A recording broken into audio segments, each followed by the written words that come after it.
नमस्कार दोस्तों, स्वागत है आपका साइट फॉर वर्ल्ड के ऑफिशियल लर्निंग प्लेटफॉर्म पर, जहां स्टूडेंट्स और जॉब सीकर्स के लिए करियर, टेक्नोलॉजी और प्लेसमेंट से जुड़ी इंडस्ट्री ओरिएंटेड और प्रैक्टिकल नॉलेज दी जाती है। अगर आप अपनी स्किल्स को नेक्स्ट लेवल तक ले जाना चाहते हैं तो आप बिल्कुल सही जगह पर आए हो। चलिए शुरू करते हैं आज का इम्पोर्टेंट सेशन। नमस्ते स्टूडेंट्स, आज का टॉपिक है जावा फंडामेंटल्स और हम अपना पहला प्रोग्राम लिखने वाले हैं। आप रेडी हो? फोकस मोड ऑन है ना? मोबाइल साइड में रख दिया? स्क्रीन पे पूरा ध्यान है ना? चलो शुरू करते हैं। ओके, तो आज हम क्या क्या कवर करने वाले हैं, एक नजर डाल लेते हैं। सबसे पहले जावा की दुनिया को समझेंगे। जेडीके, जेआरई और जेवीएम क्या चीज है। फिर हम प्रोग्राम के एंट्री पॉइंट यानी मेन मेथड को डिकोड करेंगे। उसके बाद डेटा टाइप्स जो कि बिल्डिंग ब्लॉक्स हैं। फिर कंप्यूटर से बात करने का तरीका यानी प्रिंट-एल-एन सीखेंगे। और हाँ, सबसे इम्पोर्टेंट, एक प्रैक्टिकल डेमो के साथ कोड को कंपाइल और रन भी करके देखेंगे। तो चलो शुरू करते हैं पहले सेक्शन से, द जावा वर्ल्ड। देखो, कोड लिखने से पहले ना ये समझना जरूरी है कि हमारा कोड किस एनवायरनमेंट में रहता है और चलता है। और ये तीन चीजें, जेडीके, जेआरई और जेवीएम, जावा का फाउंडेशन है। सबसे पहले आता है जेडीके यानी जावा डेवलपमेंट किट। इसको ना एक डेवलपर का कंप्लीट टूल बॉक्स समझो। अगर आपको जावा में कोड लिखना है, उसको कंपाइल करना है या उसमें गलतियां ढूंढनी है तो आपको जेडीके इंस्टॉल करना ही पड़ेगा। इसके अंदर जेआरई, कंपाइलर सब कुछ मिल जाता है। अब आते हैं जेआरई पर। इसका पूरा नाम है जावा रन टाइम एनवायरनमेंट। ये उन यूजर्स के लिए है जिन्हें सिर्फ जावा प्रोग्राम चलाना है, डेवलप नहीं करना। मान लो आपने एक सॉफ्टवेयर बनाया तो आपके यूजर को सिर्फ जेआरई इंस्टॉल करना होगा, पूरा जेडीके नहीं। सिंपल सा फंडा है, इसमें डेवलपर वाले टूल्स नहीं होते। और आखिर में आती है सबसे इंपॉर्टेंट चीज, जेवीएम यानी जावा वर्चुअल मशीन। सच कहूं तो ये जावा का दिल है। यही वो मैजिक कंपोनेंट है जो आपके कंपाइल्ड जावा कोड, जिसे बाइट कोड कहते हैं, उसको मशीन कोड में कन्वर्ट करता है। और इसी की वजह से जावा का राइट वंस रन एनीवेयर वाला प्रिंसिपल काम करता है। मतलब एक बार कोड लिखो और वो विंडोज, मैक, लिनक्स कहीं भी चलेगा। ओके, तो इस टेबल से सब कुछ एकदम क्लियर हो जाएगा। जेडीके डेवलपर्स के लिए है, डेवलपमेंट करने के लिए। जेआरई एंड यूजर्स के लिए है, प्रोग्राम रन करने के लिए। और जेवीएम वो इंजन है जो जेआरई के अंदर होता है और कोड को एग्जीक्यूट करता है। ठीक है, समझ आ रहा है? और हाँ, इस बात पे स्टार मार्क लगा लो, ये बहुत इंपॉर्टेंट है। ये एक ऐसा सवाल है जो हर जावा इंटरव्यू में जरूर पूछा जाता है। इस कॉन्सेप्ट को बिल्कुल क्रिस्टल क्लियर रखना। अगर इंटरव्यू में पूछा गया तो बता पाओगे? सोच लो। चलो अब आगे बढ़ते हैं। एनवायरनमेंट समझ लिया, अब देखते हैं कि जावा प्रोग्राम आखिर शुरू कहाँ से होता है। हर प्रोग्राम का एक स्पेसिफिक स्टार्टिंग पॉइंट, एक एंट्री गेट होता है। जावा में उसे मेन मेथड कहते हैं। स्क्रीन पर देखो, ये है वो मैजिकल लाइन जो हर जावा प्रोग्राम में होनी ही चाहिए। यही है वो एंट्री पॉइंट। अभी शायद ये थोड़ा कॉम्प्लेक्स लग रहा हो, पर चिंता मत करो, हम इसके हर एक वर्ड का मतलब समझेंगे बिल्कुल आराम से। सबसे पहला वर्ड है पब्लिक। ये एक एक्सेस मॉडिफायर है। पब्लिक का सीधा सा मतलब है कि ये मेथड कहीं से भी एक्सेस किया जा सकता है, कोई रोक टोक नहीं। हम इसे पब्लिक इसलिए रखते हैं ताकि जेवीएम, जो हमारे क्लास के बाहर से आ रहा है, इस मेन मेथड को आसानी से ढूंढकर रन कर सके। अगला है स्टैटिक। स्टैटिक कीवर्ड का मतलब है कि ये मेथड क्लास का है, उसके किसी ऑब्जेक्ट का नहीं। इससे फायदा क्या होता है? इससे जेवीएम को क्लास का ऑब्जेक्ट बनाने की जरूरत नहीं पड़ती। वो सीधा इस मेथड को कॉल कर सकता है, जिससे मेमोरी और टाइम दोनों बचता है।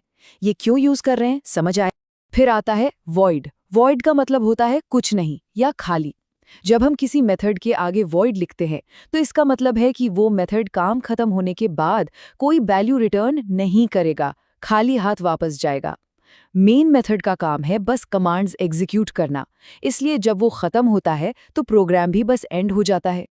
और फाइनली मेन, ये सिर्फ मेथड का नाम है, पर ये कोई ऐसा वैसा नाम नहीं है। जेवीएम को स्पेसिफिकली मेन नाम के मेथड को ही ढूंढने के लिए प्रोग्राम किया गया है। यही वो नाम है जिसे जेवीएम एंट्री पॉइंट मानकर प्रोग्राम शुरू करता है। इस स्टेप का पर्पस समझ आया? ठीक है, प्रोग्राम का स्ट्रक्चर अब समझ आ गया है। अब बात करते हैं डेटा की। प्रोग्राम में कोई भी इंफॉर्मेशन स्टोर करने के लिए हम वेरिएबल्स का यूज करते हैं और हर वेरिएबल का एक टाइप होता है जिसे हम डेटा टाइप कहते हैं। ये जावा के सबसे बेसिक यानी प्रिमिटिव डेटा टाइप्स हैं। जब भी हमें कोई नंबर स्टोर करना है, जैसे 10, 20, 100, तो हम इंट यूज करते हैं। अगर डेसिमल वाला नंबर है, जैसे 3.14, तो डबल। कोई एक कैरेक्टर जैसे ए या बी तो 4, और अगर सिर्फ हाँ या ना यानी ट्रू या फॉल्स स्टोर करना है तो बुलियन। यहाँ स्क्रीन पर देखो, ये एक प्रैक्टिकल एग्जाम्पल है। हमने इंट टाइप का एक वेरिएबल बनाया जिसका नाम स्कोर रखा और उसमें 100 वैल्यू डाल दी। बस इतना सिंपल है। इस तरह हम डेटा को वेरिएबल्स में स्टोर करते हैं। फोकस बना हुआ है? स्पीड ठीक लग रही है? अब तक हमने डेटा स्टोर करना सीख लिया, पर उसका फायदा क्या अगर हम उसे देख ही ना पाएं? तो अब हम सीखेंगे कि कंप्यूटर को कैसे बोलें कि वो हमें आउटपुट दे, यानी स्क्रीन पर कुछ प्रिंट करके दिखाए। और ये काम करती है ये कमांड system.out.println। इसका मतलब है, हे सिस्टम, तुम्हारे आउटपुट डिवाइस पर एक नई लाइन में प्रिंट करो। डबल कोट्स के अंदर आप जो भी लिखेंगे वो एज इट इज स्क्रीन पर छप जाएगा। सिंपल है ना? चलो, बहुत थ्योरी हो गई। अब टाइम है इन सब पीसेस को जोड़कर अपना पहला प्रोग्राम बनाने का। ध्यान से देखना, मैं स्टेप बाय स्टेप कर रहा हूँ। रेडी हो नेक्स्ट स्टेप के लिए? ये रहा हमारा कंप्लीट हेलो वर्ल्ड प्रोग्राम। हमने क्लास हेलो वर्ल्ड बनाई, उसके अंदर अपना मेन मेथड लिखा और फिर उसके अंदर प्रिंट कमांड यूज की। अब आपकी बारी। वीडियो पॉज करो और ट्राई करो। सिर्फ देखने से कोडिंग नहीं आती, याद रखना, करने से आती है। ठीक है, कोड तो लिख लिया, पर अभी ये सिर्फ एक टेक्स्ट फाइल है। इसे चलाने के लिए हमें 2 बहुत इंपॉर्टेंट स्टेप्स फॉलो करने होंगे। पहले कंपाइल करना और फिर रन करना। ये 2 कमांड्स बहुत ज़रूरी हैं।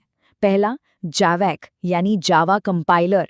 ये आपकी .java फाइल को बाइट कोड यानी .class फाइल में बदलता है, जिसे JVM समझ सकता है। दूसरा, जावा, ये इंटरप्रेटर है जो उस क्लास फाइल को रन करता है। ध्यान देना, कंपाइल करते वक्त पूरा फाइल नेम .java के साथ और रन करते वक्त सिर्फ क्लास का नाम। कमांड लाइन या टर्मिनल में ऐसा लिखना है, पहले javac helloworld.java टाइप करके एंटर। अगर कोई एरर नहीं आया मतलब सब ठीक है, तो फिर जावा हेलो वर्ल्ड लिखकर एंटर दबाएंगे। प्रैक्टिकल सोच रहे हो या बस सुन रहे हो? एक्टिव हो ना? और बूम! अगर सब कुछ ठीक से किया तो आपकी स्क्रीन पर ये आउटपुट आएगा। कंग्रेचुलेशंस, आपने अपना पहला जावा प्रोग्राम सक्सेसफुली बना लिया है और रन भी कर लिया है। ये फीलिंग अमेजिंग है, राइट? तो आज हमने क्या सीखा? फटाफट समराइज करते हैं। हमने JDK, JRE और JVM के रोल्स को समझा।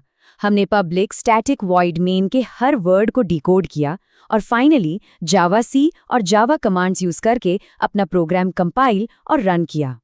आपने कंप्यूटर को हेलो बोलना सिखा दिया है। अब सोचो आप आगे क्या बनाओगे।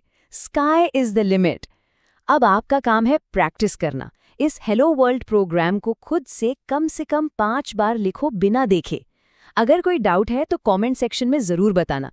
नेक्स्ट सेशन में हम वेरिएबल्स और ऑपरेटर्स को डिटेल में देखेंगे। All the best, keep learning. हमारे चैनल को सब्सक्राइब कीजिए और वीडियो को अपने दोस्तों के साथ शेयर जरूर कीजिए। कमेंट सेक्शन में अपना डाउट या नेक्स्ट टॉपिक लिखना मत भूलिएगा।